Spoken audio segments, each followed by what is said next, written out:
নমস্কার বন্ধুরা, প্রিয়াঙ্কাস কিচেনে তোমাদের অনেক অনেক স্বাগত আর ওয়েলকাম। আজ আমি নিয়ে চলে এসেছি বর্ষাকালে দারুণ স্বাদের এক খিচুড়ি। এই যে খিচুড়ি বানানোটা কতটা সহজ, স্বাদে হবে একদম আলাদা।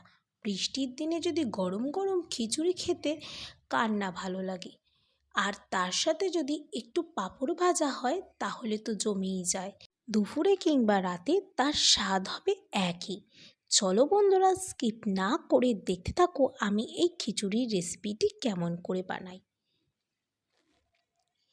এখানে চলে আসছে এরপর উপকরণ। এখানে 350 গ্রামের মতন গোবিন্দভোগের চাল নিয়েছি, আর নিয়েছি 250 গ্রামের মতন মুগ ডাল, আর নিয়েছি এখানে কুমড়ো পরিমাণ মতন, আর নিয়েছি পরিমাণ মতন কাঁচা লঙ্কা। গোবিন্দভোগের চাল দিয়ে যদি এই খিচুড়িটা বানানো যায় না বন্ধুরা, তার স্বাদ হবে অমৃত। আর একবার নয়, তোমরা বারবার খেতে চাইবে। এরপর আমি এখানে পরিমাণ মতন জল বসিয়ে দিয়েছিলাম হাঁড়িতে ফুটতে দেওয়ার জন্য। তারপর কড়াইতে চলে আসছি। কড়াইতে মুগ ডালটা ভালো করে একটু ভেজে নেব, যতক্ষণ না এর কালারটা পরিবর্তন হচ্ছে আর একটু সুন্দর গন্ধ আসছে ডাল ভাজার। দেখো বন্ধুরা, ডালটা এরকম করে ভাজার কারণে একটু লাল লাল হয়ে এসছে। ডালটা ভাজা হয়ে গেছে। এরপর ফুটন্ত জলের মধ্যে দিয়ে দিচ্ছি ভেজে রাখা ডালটা। ডাল দিয়ে ভালোভাবে একটু নাড়িয়ে চাড়িয়ে নিচ্ছি। এরপর খিচুড়িতে আমি কিছু সবজি দিচ্ছি। এখানে নিয়ে নিয়েছি লম্বা লম্বা পিস করে গাজর, নিয়েছি আলু, আর নিয়েছি পটল, আর নিয়ে নিয়েছি এখানে কুমড়ো। কুমড়োগুলো একটু বড় বড় সাইজের বক্স করে রেখে দিয়েছি। এরপর সব সবজিগুলো দিয়ে দিচ্ছি এক এক করে। তার আগে একটু ফুটে আসুক ডালটা, তারপরে সবজিটা দেবে। 3 থেকে 4 মিনিট পর দেখো ডালটা খুব সুন্দর ফুটে এসছে। এরপর কেটে রাখা সব সবজিগুলো দিয়ে দিচ্ছি অল্প অল্প করে। এখানে প্রথমে আলু, পটল দিয়ে দিলাম, আর গাজরটা। এখানে আমি কুমড়োটা এখন দিচ্ছি না, কারণ কুমড়োটা আগে দিলে সেদ্ধ হয়ে যাবে এবং গলে যাবে। এরপর এখানে পরিমাণ মতো নুন দিলাম। এখানে আমি 2 চামচের মতো নুন ব্যবহার করেছি, তোমরা স্বাদ মতন নুনটা ব্যবহার করবে।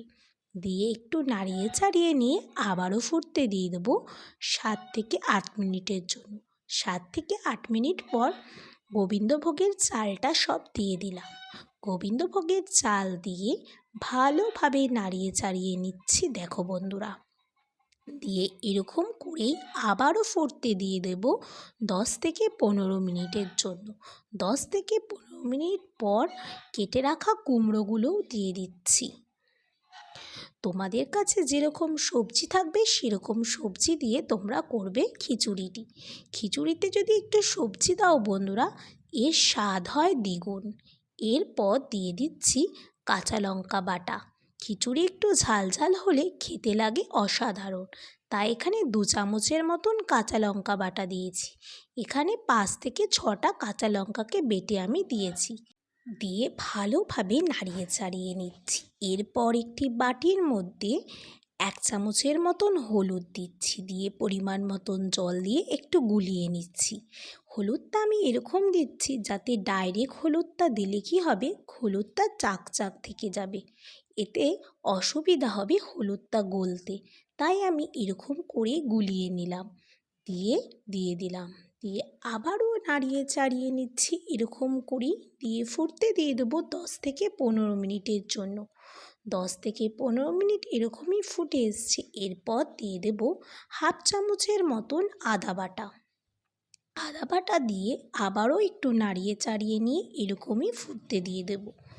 এরপর 10 থেকে 15 মিনিট পর আদা বাটা দেওয়ার পর ফিরে এসে দেখছি সবজিগুলো খুব সুন্দর সেদ্ধ হয়ে এসছে এবং খিচুড়িটাও হালকা সেদ্ধ হয়ে এসছে। এরপর ফোড়নের জন্য পরিমাণ মতন তেল দিয়েছি কড়াইতে, আর দেব শুকনো লঙ্কা ছিঁড়ে, আর দিচ্ছি 1 চামচের মতন, ছোট 1 চামচের মতন 5 ফোড়ন। দিয়ে 5 ফোড়নটা খুব সুন্দর করে ভেজে নেব। আর এখানে খিচুড়িটা সুন্দর করে সেদ্ধ হয়েও এসছে। এরপর ফোড়নটা দিয়ে দিচ্ছি। দেখো বন্ধুরা, ফোড়ন দিয়ে আবারও নাড়িয়ে চাড়িয়ে নিচ্ছি খিচুড়িটিকে এরকমভাবেই তোমরা বাড়িতে একবার ট্রাই করে দেখতে পারো। এক অসাধারণ খিচুড়ির রেসিপি, স্বাদে গন্ধে অতুলনীয় এক দারুণ খিচুড়ির রেসিপি। বর্ষাকালে যদি এরকমই খিচুড়ির রেসিপি যদি থাকে আর কোনো কথাই নেই। এরপর ওপর থেকে দিয়ে দেব 1 চামচের মতন ঘি। তোমরা যারা ঘি খাও না, ঘিটা স্কিপ করতে পারো। ঘি দিলে এর স্বাদ আরও সুন্দর আসে।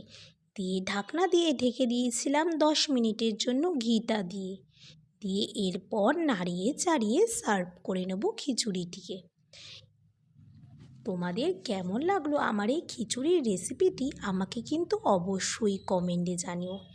এরপর খিচুড়িগুলো আমি একটি প্লেটে সার্ভ করে নিচ্ছি। সত্যি কথা বন্ধুরা, এই খিচুড়িটি খেতে কিন্তু অসাধারণ টেস্ট হয়েছিল আর তার স্বাদ অতুলনীয় হয়েছিল। খিচুড়ির সাথে আমি এখানে বেগুন ভেজে নিয়েছি আর নিয়েছি পটল ভেজে।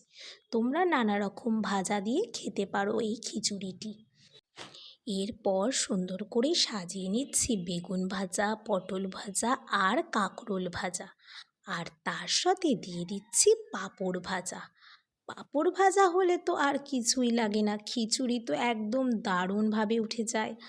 আর খিচুড়ির রেসিপি তোমাদের কেমন লাগলো আমাকে কিন্তু অবশ্যই কমেন্টে জানিও।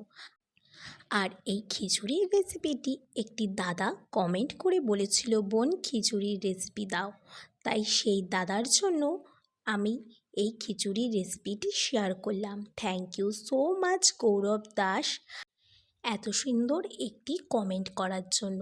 এখনকার মতন টাটা বন্ধুরা, দেখা হবে আবার কোনো নতুন ভিডিও নিয়ে। এখনকার মতন বাই বাই ফ্রেন্ড।